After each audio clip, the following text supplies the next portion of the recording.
2 men are under arrest and 2 others are on the run after detectives say they stole $500,000 worth of merchandise from a train in northern Arizona. Coconino County deputies say they are seeing these train heists every week. And while they caught 2 suspects this time, they say most wind up getting away with it. Mason Carroll is live not far from where this train heist was. They say it is becoming so common, Mason. Hey, Nicole, yes, it is. Investigators with the Coconino County Sheriff's Office tell me the sheer number of these criminals, plus the vastness of the land out here in rural northern Arizona, is why people can often get away with these train heists.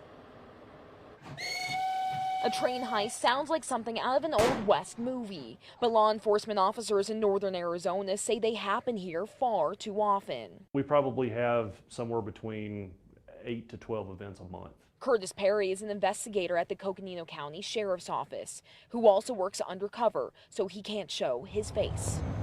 He works with state and federal agents to crack down on train thefts, and that's what he was doing in the early hours of May 29th, when he saw something suspicious. We got us together and we started watching what was going on, and then we got a report from a conductor from BNSF that was passing by a train, saw people unloading product off of it and then loading it up into vehicles.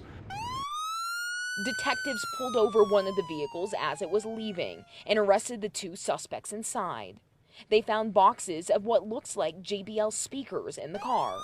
Later, deputies with Williams Patrol District tried to pull over a box truck they saw matching the other vehicle's description.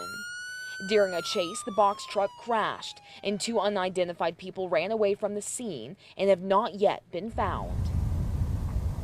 Perry says it's hard to catch these criminals because of the remoteness and the size of the operation. And there's multiple crews that are working at multiple different times.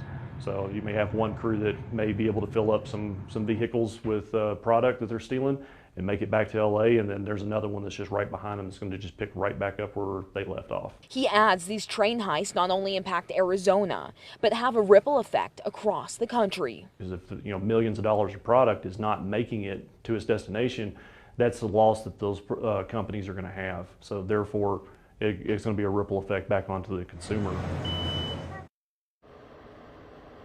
And Perry adds they're working on forming a dedicated Northern Arizona Railway Task Force to add more detectives to continue to crack down on railway theft.